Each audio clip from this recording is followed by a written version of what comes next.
आइए यहाँ से हम लोग ईवीएस की क्लास स्टार्ट कर रहे हैं। सभी लोग एक बार क्लास को लाइक और शेयर ज़रूर कीजिएगा। आइए ईवीएस क्लास स्टार्ट करते हैं। क्वेश्चन नंबर 1, हमारे देश के किस राज्य या केंद्र शासित प्रदेश में लेह और लद्दाख स्थित है जहाँ के घरों की निचली मंजिल में खिड़की नहीं होती और उसमें जानवर रखे जाते हैं? जम्मू और कश्मीर, हिमाचल प्रदेश, लद्दाख, उत्तराखंड। तो इसका राइट आंसर हो जाएगा ऑप्शन नंबर सी, लद्दाख। बढ़ते हैं अगले क्वेश्चन की ओर। यदि कोई व्यक्ति अहमदाबाद गुजरात से तिरुवनंतपुरम केरल की यात्रा ट्रेन से करता है तो वह रास्ते में कई सुरंगों को पार करता है। ये सुरंगें किन पहाड़ियों में स्थित हैं? ऑप्शन ए अरावली, बी पश्चिम घाट, सी पूर्वी घाट, डी सतपुड़ा। तो इसका राइट आंसर हो जाएगा ऑप्शन नंबर बी, पश्चिमी घाट। बढ़ते हैं अगले क्वेश्चन की ओर। चांगपा जनजाति के लोग अपनी अस्थायी टेंटों को एक विशेष नाम देते हैं जो याक के बालों से बुने होते हैं। इस टेंट को क्या कहा जाता है? Option number A igloo, B डोंगा, सी रेवो, डी टुपिक। इसका राइट आंसर हो जाएगा ऑप्शन नंबर सी, रेवो। बढ़ते हैं अगले क्वेश्चन की ओर। बिहार के गांवों में मधुमक्खी पालन शुरू करने का सबसे अच्छा समय कौन सा माना जाता है? ऑप्शन नंबर ए अक्टूबर से दिसंबर, बी जनवरी से मार्च, सी अप्रैल से जून, डी जुलाई से सितंबर। तो इसका राइट आंसर हो जाएगा ऑप्शन नंबर ए अक्टूबर से दिसंबर। बढ़ते हैं अगले क्वेश्चन की ओर। निम्नलिखित में से कौन सा जानवर भालू जैसा दिखता है लेकिन भालू नहीं है? यह दिन के लगभग 17 घंटे पेड़ों पर उल्टा लटक कर सोता है और उसी पेड़ के पत्ते खाता है। तो इसका राइट आंसर हो जाएगा ऑप्शन नंबर डी, स्लॉथ। बढ़ते हैं अगले क्वेश्चन की ओर। उस महिला वेट लिफ्टर का नाम क्या है जिन्होंने 12 वर्ष की आयु से ही वजन उठाने का अभ्यास शुरू किया था और अंतर्राष्ट्रीय स्तर पर 29 पदक जीते हैं? Option A Sunita Williams, B Karnam Malleswari, C Bachendri Pal, D PT Usha. तो इसका राइट आंसर हो जाएगा option number B, Karnam Malleswari. बढ़ते हैं अगले क्वेश्चन की ओर। भारत के किस राज्य में बिहू उत्सव मनाया जाता है जब चावल की नई फसल काटी जाती है? Option number A Bihar, B Assam, C Paschim Bengal, D Tamil Nadu. तो इसका राइट आंसर हो जाएगा ऑप्शन नंबर बी, असम। बढ़ते हैं अगले क्वेश्चन की ओर। एक डॉक्टर ने एक मरीज को गुड़, आंवला और हरी पत्तेदार सब्जियां खाने की सलाह दी। यह मरीज किस बीमारी से पीड़ित हो सकता है? Option number A malaria, B anaemia, C मियादी बुखार, डी हैजा। तो इसका राइट आंसर हो जाएगा ऑप्शन नंबर बी, एनीमिया, खून की कमी। बढ़ते हैं अगले क्वेश्चन की ओर। भारत में बिहार के सापेक्ष जम्मू कश्मीर और गोवा की स्थिति क्रमशः क्या होगी? ऑप्शन नंबर ए उत्तर पश्चिम और दक्षिण पश्चिम, ऑप्शन नंबर बी उत्तर पूर्व और दक्षिण पश्चिम, ऑप्शन नंबर सी दक्षिण पश्चिम और उत्तर पश्चिम, डी उत्तर पश्चिम और दक्षिण पूर्व। तो जब भी हम भारत के नक्शे को ध्यान से देखते हैं तो हम बिहार को केंद्र मानते हैं। तो जम्मू कश्मीर ऊपर बाईं तरफ है और जो उत्तर पश्चिम दिशा हुई, वहीं गोवा नीचे बाईं तरफ तट पर है जो कि दक्षिण पश्चिम दिशा में है। तो इसका राइट आंसर हो जाएगा ऑप्शन नंबर ए उत्तर पश्चिम और दक्षिण पश्चिम। बढ़ते हैं अगले क्वेश्चन की ओर। मगरमच्छ मुख्य रूप से शिकारियों द्वारा किस उद्देश्य के लिए मारे जाते हैं? ऑप्शन ए सींगों के लिए, बी त्वचा के लिए, सी दांतों के लिए, डी खुशबू के लिए। तो इसका राइट आंसर हो जाएगा ऑप्शन नंबर बी, त्वचा के लिए। बढ़ते हैं अगले क्वेश्चन की ओर। निम्नलिखित में से कौन सा राष्ट्रीय उद्यान उत्तराखंड में स्थित है और बाघों के संरक्षण के लिए प्रसिद्ध है? ऑप्शन ए काजीरंगा राष्ट्रीय उद्यान, बी गिर राष्ट्रीय उद्यान, सी जिम कॉर्बेट राष्ट्रीय उद्यान, ऑप्शन डी कान्हा राष्ट्रीय उद्यान। तो इसका राइट आंसर हो जाएगा option number C, Jim Corbett राष्ट्रीय उद्यान। बढ़ते हैं अगले क्वेश्चन की ओर। केचुए को किसानों का मित्र कहा जाता है क्योंकि वे मिट्टी में छेद बनाते हैं जिससे मिट्टी नरम हो जाती है, बी वे सूखी पत्तियों और पौधों को खाते हैं और उनके मल से मिट्टी उपजाऊ बनती है, ऑप्शन नंबर सी वे हानिकारक कीटों को खा जाते हैं, ऑप्शन नंबर डी ए और बी दोनों। तो इसका राइट आंसर हो जाएगा ऑप्शन नंबर डी, ए और बी दोनों। बढ़ते हैं अगले क्वेश्चन की ओर। तरुण भारत संघ नाम की संस्था का संबंध निम्नलिखित में से किससे है? ऑप्शन नंबर ए बच्चों के मुफ्त भोजन से, ऑप्शन नंबर बी वनों के संरक्षण से, सी जल संरक्षण और पुरानी झीलों को पुनर्जीवित करने से, डी सौर ऊर्जा के विकास से। तो इसका राइट आंसर होगा ऑप्शन नंबर सी जल संरक्षण और पुरानी झीलों को पुनर्जीवित करने से। बढ़ते हैं अगले क्वेश्चन की ओर। नीचे दिए गए किस राज्य के लोग नारियल के तेल में पकी हुई मछली खाना सबसे अधिक पसंद करते हैं?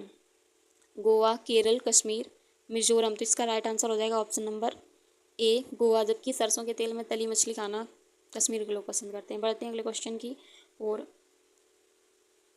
भारत के नक्शे में दिल्ली के ठीक नीचे कौन सा राज्य स्थित है जिसकी सीमा दिल्ली से लगती है और जहां गुरुग्राम शहर स्थित? Option A Punjab, B Uttar Pradesh, C Rajasthan, D Haryana. तो इसका राइट आंसर हो जाएगा ऑप्शन नंबर डी हरियाणा। बढ़ते हैं अगले क्वेश्चन की ओर। प्राथमिक स्तर पर ईवीएस के शिक्षण में कहानी और कविताओं का प्रभावी ढंग से उपयोग करने का मुख्य उद्देश्य क्या है? ऑप्शन नंबर ए संदर्भगत अधिगम परिवेश प्रदान करना, बी कक्षा के अनुशासन को बनाए रखना, सी पाठों को याद करने में मदद करना, ऑप्शन नंबर डी भाषाई नियमों का ज्ञान देना। तो इसका राइट आंसर हो जाएगा ऑप्शन नंबर ए संदर्भगत अधिगम परिवेश प्रदान करना। बढ़ते हैं अगले क्वेश्चन की ओर। एक ईवीएस शिक्षिका बच्चों को उनके आसपास के पौधों का अवलोकन करने और उनकी पत्तियों के आकार, रंग और गंध में अंतर नोट करने के लिए कहती है। इस गतिविधि से किस कौशल को बढ़ावा मिल रहा है? ऑप्शन ए परिकल्पना कौशल, बी अवलोकन और वर्गीकरण कौशल, ऑप्शन नंबर सी प्रयोग करने का कौशल, ऑप्शन नंबर डी रटने का कौशल। तो इसका राइट आंसर हो जाएगा ऑप्शन नंबर बी अवलोकन और वर्गीकरण कौशल। बढ़ते हैं अगले क्वेश्चन की ओर। निम्नलिखित में से कौन सा प्राथमिक स्तर पर पर्यावरण अध्ययन के आकलन के लिए सबसे कम उपयुक्त सूचक है? ऑप्शन ए न्याय और समानता के प्रति सरोकार, बी सहयोग की भावना, सी परिभाषाओं को याद रखना, डी प्रश्न पूछना। तो इसका राइट आंसर हो जाएगा ऑप्शन नंबर सी परिभाषाओं को याद रखना। बढ़ते हैं अगले क्वेश्चन की ओर। प्राथमिक स्तर पर ईवीएस का पाठ्यक्रम थीम पर आधारित है ना कि पारंपरिक विषयों पर, ऐसा क्यों किया गया है? आइए इसके ऑप्शन देखते हैं। ऑप्शन नंबर ए बच्चों के स्थानीय परिवेश के मुद्दों को एकीकृत और अर्थपूर्ण रूप से जोड़ने के लिए, ऑप्शन नंबर बी पर्यावरण के अध्यायों की संख्या कम करने के लिए, सी शिक्षकों का कार्यभार आसान करने के लिए, ऑप्शन नंबर डी स्कूल के टाइम टेबल को लचीला बनाने के लिए। इसका राइट आंसर हो जाएगा ऑप्शन नंबर ए बच्चों के स्थानीय परिवेश के मुद्दों को एकीकृत और अर्थपूर्ण रूप से जोड़ने के लिए। बढ़ते हैं अगले क्वेश्चन की ओर। एनसीएफ 2005 के अनुसार कक्षा 1 और 2 में पर्यावरण अध्ययन के लिए कोई निर्धारित पाठ्यपुस्तक नहीं है। इसका सबसे उपयुक्त कारण क्या है? ऑप्शन नंबर ए इन कक्षाओं के बच्चों का अवस्था हल्का करना, ऑप्शन नंबर बी पर्यावरण की समझ को भाषा और गणित के माध्यम से प्रासंगिक रूप से सिखाना, ऑप्शन सी इन कक्षाओं में पर्यावरण पढ़ाना जरूरी नहीं माना गया है, ऑप्शन नंबर डी शिक्षकों के पास ईवीएस पढ़ाने का समय नहीं होता। तो इसका राइट आंसर हो जाएगा ऑप्शन नंबर बी पर्यावरण की समझ को भाषा और गणित के माध्यम से प्रासंगिक रूप से सिखाना। बढ़ते हैं अगले क्वेश्चन की ओर। एक ईवीएस शिक्षक अपनी कक्षा में पानी की कमी पर चर्चा करते हुए बच्चों से कहता है कि वे अपने दादा दादी से पूछें कि उनके समय में पानी का प्रबंधन कैसे होता था। यहाँ शिक्षक किस संसाधन का उपयोग कर रहा है? ऑप्शन नंबर ए समुदाय और मौखिक इतिहास, ऑप्शन बी पाठ्यपुस्तक संसाधन, सी तकनीकी संसाधन, डी वैज्ञानिक संसाधन। तो इसका राइट आंसर हो जाएगा ऑप्शन नंबर ए समुदाय और मौखिक इतिहास। बढ़ते हैं अगले क्वेश्चन की ओर। पर्यावरण अध्ययन की कक्षा में प्रयोग और प्रदर्शन का उपयोग क्यों किया जाना चाहिए? ऑप्शन नंबर ए ताकि बच्चे कक्षा में शांत बैठें और शिक्षक को परेशान ना करें, ऑप्शन नंबर बी बच्चों को स्वयं करके सीखने और खोजी कौशल विकसित करने के अवसर देने के लिए, सी केवल परीक्षा में अच्छे अंक लाना, ऑप्शन नंबर डी वरिष्ठ कक्षाओं के प्रयोगों की नकल करने के लिए। तो इसका राइट आंसर हो जाएगा ऑप्शन नंबर बी बच्चों को स्वयं करके सीखने और उनके कौशल विकसित करने के अवसर देना। बढ़ते हैं अगले क्वेश्चन की ओर। प्राथमिक स्तर पर शिक्षार्थियों में मानचित्रण कौशल विकसित करने से उन्हें किस बात में मदद मिलती है? आइए इसके ऑप्शन देखते हैं। ऑप्शन नंबर ए सुंदर और रंगीन नक्शे बनाने की कला, ऑप्शन नंबर बी गणितीय गणनाएं बहुत तेज करने में, ऑप्शन सी स्थानों की सापेक्ष स्थिति और दिशाओं को समझने में, ऑप्शन नंबर डी भारत के सभी राज्यों के नाम रटने में। तो इसका राइट आंसर हो जाएगा ऑप्शन नंबर सी स्थानों की सापेक्ष स्थिति और दिशाओं को समझने में। बढ़ते हैं अगले क्वेश्चन की ओर। एक ईवीएस शिक्षिका बच्चों को कचरा प्रबंधन सिखाने के लिए कचरे से सर्वोत्तम वस्तुएं बनाने का प्रोजेक्ट देती है। इस गतिविधि का मुख्य उद्देश्य क्या नहीं है? ऑप्शन नंबर ए बच्चों में सृजनात्मकता का विकास करना, ऑप्शन नंबर बी पर्यावरण के प्रति संवेदनशीलता बढ़ाना, ऑप्शन सी पुनर्चक्रण रिसाइकलिंग की अवधारणा को समझाना, ऑप्शन नंबर डी कक्षा के सबसे अच्छे छात्र को चुनकर उसे नगद पुरस्कार देना। तो इसका मुख्य उद्देश्य नहीं है पूछा, तो इसका राइट आंसर हो जाएगा ऑप्शन नंबर डी, कक्षा के सबसे अच्छे छात्र को चुनकर उसे नकद पुरस्कार देना। पढ़ते हैं अगले क्वेश्चन की ओर। प्राथमिक स्तर पर पर्यावरण अध्ययन की प्रकृति कैसी है? ऑप्शन नंबर ए एकल विषयक, बी एकीकृत, ऑप्शन सी पूरी तरह से शिक्षक केंद्रित, ऑप्शन नंबर डी अमूर्त सिद्धांतों पर आधारित। तो इसका राइट आंसर हो जाएगा ऑप्शन नंबर बी एकीकृत। बढ़ते हैं अगले क्वेश्चन की ओर।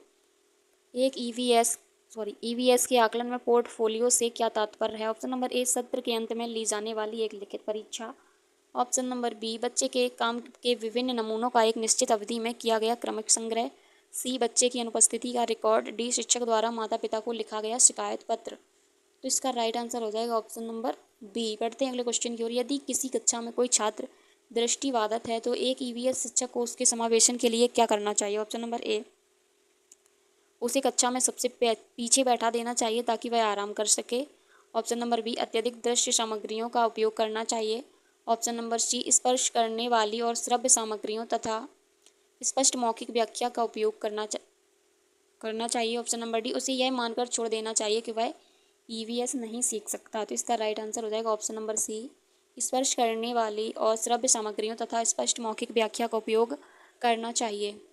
बढ़ते हैं अगले क्वेश्चन की ओर। घटपर्णी पौधा नेपेथेन्स नाइट्रोजन की कमी को पूरा करने के लिए कीड़े मकोड़ों का शिकार करता है। कक्षा 5 में इस विषय पर चर्चा करते समय शिक्षक को किस बात पर बल देना चाहिए? ऑप्शन नंबर ए पौधे की क्रूरता पर, ऑप्शन बी प्रकृति के अनूठे अनुकूलन और भोजन श्रृंखला की कड़ियों पर, ऑप्शन सी इस पौधे को उखाड़कर फेंकने पर, ऑप्शन नंबर डी केवल इस पौधे का चित्र रटने पर। तो इसका राइट आंसर हो जाएगा ऑप्शन नंबर बी प्रकृति के अनूठे अनुकूलन और भोजन श्रृंखला की कड़ियों पर। बढ़ते हैं अगले क्वेश्चन की ओर। ईवीएस की कक्षा में सहयोगात्मक अधिगम को बढ़ावा देने के लिए शिक्षक को क्या करना चाहिए? ऑप्शन ए लड़कों और लड़कियों को अलग अलग बैठाना, बी बच्चों को छोटे समूहों में बांटकर किसी समस्या पर मिलकर खोजने के अवसर देना, ऑप्शन सी हर छात्र को अकेले बैठकर गृह कार्य करने के लिए मजबूर करना, ऑप्शन नंबर डी केवल मॉनिटर को ही बोलने की अनुमति देना। तो इसका राइट आंसर हो जाएगा ऑप्शन नंबर बी जब हम बच्चों को छोटे छोटे समूहों में बांटेंगे और वे किसी समस्या पर